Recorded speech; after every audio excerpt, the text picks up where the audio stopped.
técnico de laboratório tem 6 tubos de ensaio contendo 6 soluções incolores identificadas de A a F. Cada tubo de ensaio tem 500 ml das soluções aquosas de nitrato de prata, brometo de sódio, ácido clorídrico, ácido sulfúrico, carbonato de sódio e cloreto de bário, não necessariamente nessa ordem. Para descobrir qual solução está em cada tubo de ensaio, o técnico de laboratório fez os seguintes procedimentos. 1. Misturou o tubo de ensaio A e o C e observou a produção de efervescência. 2. Misturou o tubo de ensaio B com D e observou a formação de um precipitado. E 3. Misturou o tubo de ensaio E com F e observou a formação de um precipitado. A partir da análise dos experimentos realizados pelo técnico de laboratório e de seus conhecimentos, assinale a alternativa que apresenta corretamente a relação entre as soluções e as letras correspondentes. Então, isso daqui é uma questão também muito comum nessas provas da IBGP, que fala sobre reações inorgânicas, sobretudo envolvendo a efervescência e a precipitação. Tá? Isso daqui é uma reação que a gente chama de reação de dupla troca, tipo a reação de neutralização. Por que dupla troca? Porque a gente pega duas substâncias compostas da inorgânica, tipo um ácido, uma base e um sal, reage elas entre si, e como que é o mecanismo da reação? A gente dissocia e ioniza, né, quem for de dissociar e quem for de ionizar, e troca os íons de lugar. Sendo que essa reação só vai acontecer se for uma neutralização ou se formar um gás ou um precipitado. E aí, a questão de ser neutralização é tranquila. Neutralização é quando eu tenho um ácido reagindo com uma base.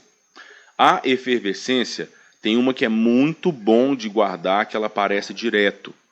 Toda vez que um ácido reagir com carbonato ou bicarbonato. Carbonato é qualquer sal que tenha o ânion CO3-2. E bicarbonato é qualquer sal que contenha o ânion HCO3-. Esta reação leva à formação de um sal, água e gás carbônico. Essa é a famosa efervescência. Quando você está com elevada acidez no estômago e toma bicarbonato de sódio, o arroto é causado pela produção de CO2, porque é o ácido do estômago com bicarbonato de sódio. Você já deve ter ouvido falar que não é bom lavar piso de mármore com ácido muriático, porque o ácido muriático, que é o ácido clorídrico, o mármore é carbonato de cálcio, carbonato. O ácido ataca o carbonato. Então, essa daqui é uma das mais importantes reações inorgânicas, e guarde isso. Porque aí, se ele me diz que misturando A com C observou efervescência, eu sei que A e C devem ser ácido clorídrico ou ácido sulfúrico e carbonato de sódio. E aí vamos ver se a gente elimina alguma coisa. A e C tem que ser ácido e carbonato. Letra A, HNO3 e o C é o ácido sulfúrico, beleza. C é o ácido, mas para produzir efervescência, no tubo A tinha que ser o carbonato de sódio. Então, olha só, já descartei a letra A. Letra B, no tubo de ensaio A eu tenho o carbonato de sódio e no C o ácido clorídrico. Opa, pode ser. Depois eu vou montar as equações, tá? Da resposta certa. Letra C, no A está o ácido sulfúrico. E no C, carbonato de sódio. Ótimo, pode ser também. E na letra D, no A está o ácido clorídrico e no C está o carbonato de sódio. Ou seja, também pode ser. Então eu descartei só a letra A. Depois, ao misturar B com D, formou um precipitado. O que é o precipitado? É quando eu misturo duas soluções aquosas e essa mistura produz um soluto insolúvel. Ou seja, eu vou misturar as duas soluções e vai formar um sólido no momento, no ato da mistura. E aí, a gente tinha que ter posse da tabela de solubilidade para fazer essa questão. Então, isso também é até um pouco sacanagem das provas da IBGP, porque ele não forneceu para a gente a tabela de solubilidade nessa questão. Então, tem algumas substâncias que é meio que figurinha marcada, figurinha repetida nessas provas. E aí eu vou te mostrar alguns deles, já já. Então, por exemplo, tá aqui, olha, essa seria a tabela de solubilidade. Vamos ver o que ele está falando na letra B? Olha, misturou o tubo de ensaio B com o D.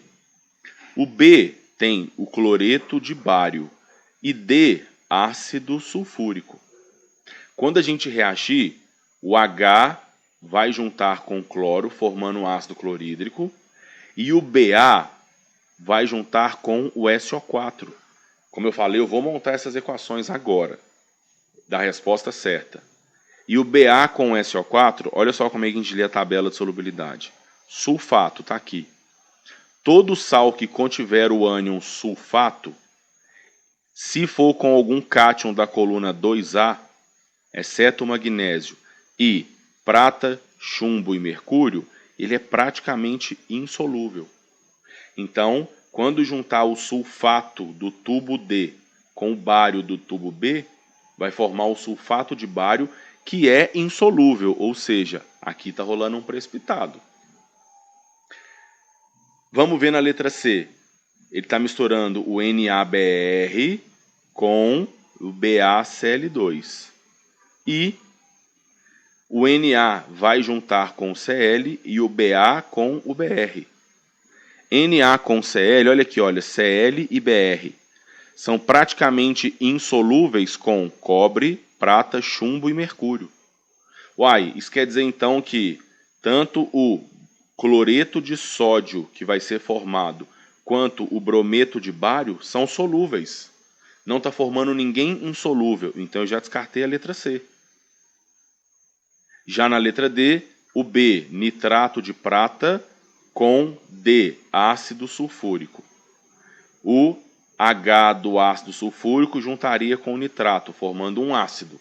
E ácido é sempre solúvel.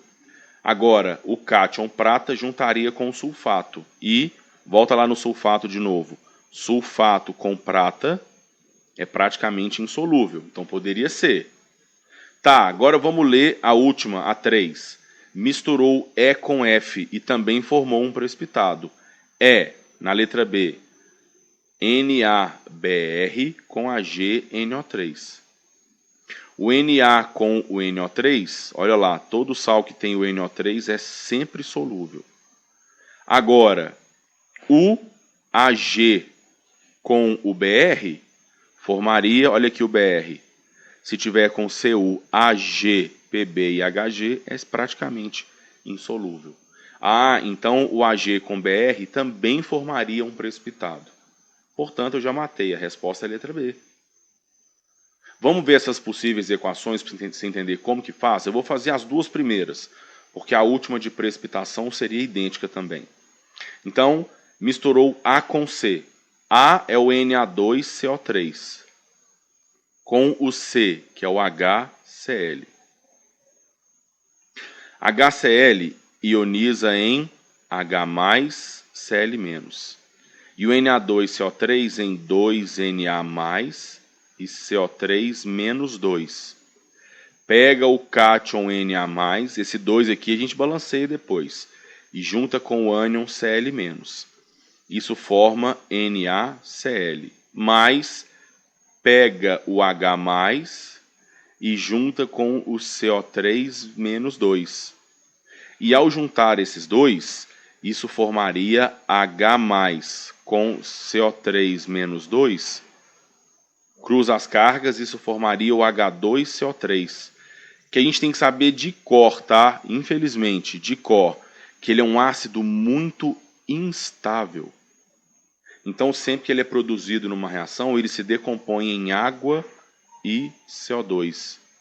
Então, não pode botar H2CO3 no produto, tem que colocar água e CO2.